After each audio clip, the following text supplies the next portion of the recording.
Alrighty, I found this little video on the YouTube.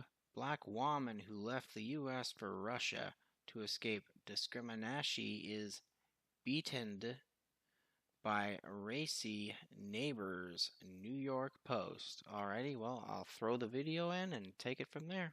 A black woman who moved from the U.S. to Russia to escape discrimination and racism revealed on social media that the entire plan backfired on her in a disturbing way.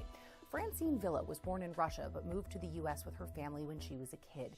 In a heartbreaking video, Francine claims that both she and her baby were brutally attacked by racist neighbors in Moscow. She detailed the alleged assault on Instagram.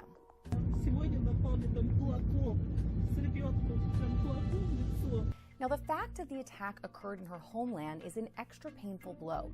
Villa had previously spoken about her move in the 2020 documentary Back in the USSR. Haha, I see what you did there. Instead of back, it says black. Anyway, they talk about how it's her homeland. Nativist here. No, that's not her homeland. Russia is the homeland of the native Slavic group who are part of the white race. Did you know there's 3 separate Slavic groups? Now, the one that's native to Russia, if I'm not mistaken, is the Eastern Slavic group, which comprises Belarusian, Ukrainian, and Russian. Now again, the Slavic group, last time I checked, is part of the white race overall. Sorry to say, she ain't white. Now why do I say this?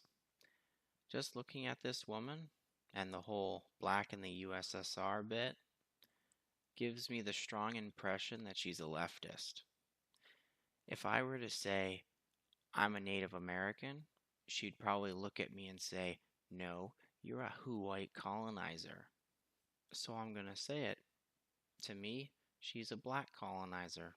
Which aired on the Russian state media channel RT. Villa said that her great-grandfather George Tynes, who hails from Virginia, worked as an agriculturalist after moving to the Soviet Union in the 1930s. Now, much of her family still lives there, but at a young age, she moved with her mother to the United States.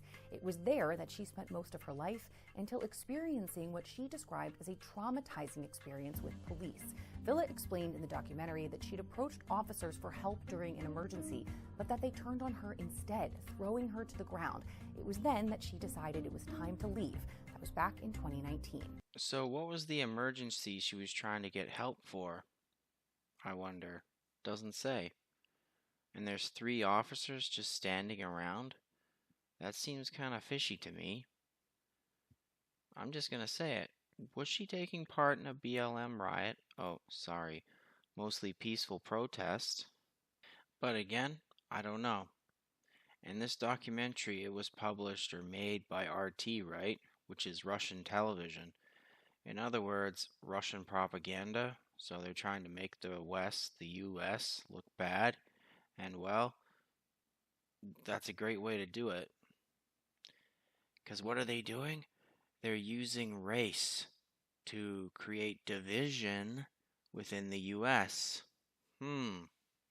I think even the Soviets knew back in the day, race is the US's Achilles heel.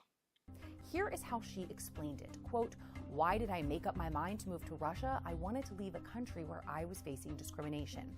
After a year living in Moscow, she told RT, quote, I feel free living in Russia because in Russia, no matter what time it is, I can walk outside and I'm safe." So she can walk around freely in Russia. Well, you can technically do that in the US too. You just gotta, avoid all the junkies, the gangbangers, and the BLMs and the Antifas.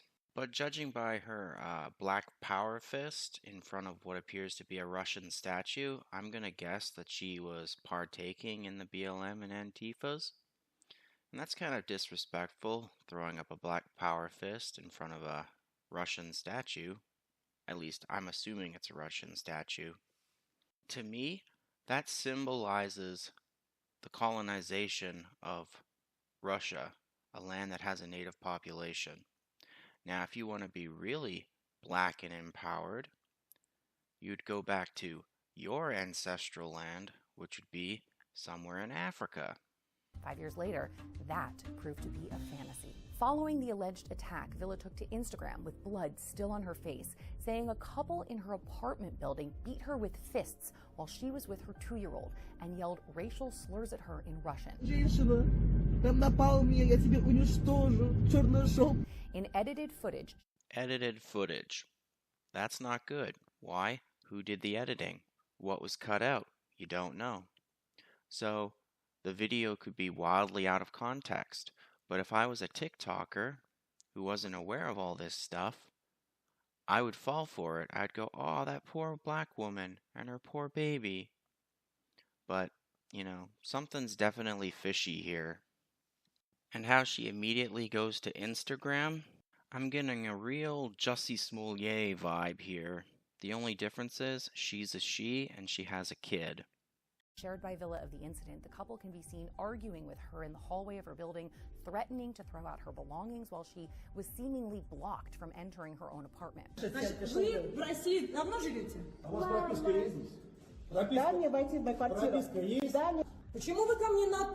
I've heard a lot of things about Russia, but one of the things I heard, respect goes a long way. And when you speak to somebody informally, that's very disrespectful. For example, I've been fiddling with Dutch. There's 2 forms. There's formal, you use for new acquaintances, people you don't know, and informal, which is for like family and such. Не могу выйти и входить в свою квартиру. Напугает моего ребенка. Кого? Он пуганный плачет, бедняжка. Да, зайка, ты плачешь, да? Плачешь, зайка. Now, she accuses her neighbors of changing the locks, cutting off the electricity, and even tossing her baby's stroller down the stairs. She also claims her child was left with bruises following the incident. Wait. Her neighbors cut off the electricity and changed her locks? No. That's something your landlord does. So what did she do that PO'd her landlord to the point where he changed her lock and cut off her electricity? Now, me personally, I thought that maybe she wasn't paying her rent, but I found this comment. I've seen Russian speakers comment that the Russian folks didn't say anything about her skin color. It was because she was being disrespectful of the common areas. They even asked her multiple times to remove her stuff from the common areas, but her entitled self just ignored them. So yeah, common areas are for everybody to use. And when I read this, I remembered a woman I used to live with when I was living in a group home. She would leave her sweaters, her shirts, her shoes all over the place. Now, being in Canada, the staff were really chill most of the time, except when she left her shoes in the middle of the hallway, because that's a tripping hazard. Hey, you know what? Now that I think about that, this black woman, she has a baby, right? And in no time in the video did I ever see she had a man. Strange, because you know what? That 30-something-year-old white woman that I was living with, she was a single mother too. In footage taken from a hospital, Villa can be seen weeping in distress in the aftermath of this alleged attack. She says she's filed complaints to the police but claims they aren't helping or responding. Gee, I wonder why. Could it be that the landlord phoned the police and said, hey, we're going to be evicting this woman, this is her name, etc., etc.? Now why is her face all bloody? I don't know. Maybe she FA'd and FO'd. And what do I mean by that? Maybe she was banging on the gate and she got hit. And as for her child being injured, well, I need to see evidence of that. I've seen videos of certain mothers fighting and scrapping and accidentally dropping their children. So I kind of need to see evidence before I believe anything. So to finish up this video, in the beginning it said that she had family in Russia. Why didn't she go live with her family? Or maybe she did go to live with her family, but after a while her family's like, yeah, you need to find an alternate living arrangement. Anyway, that's just my thought on this video. Well, take care out there in clown world.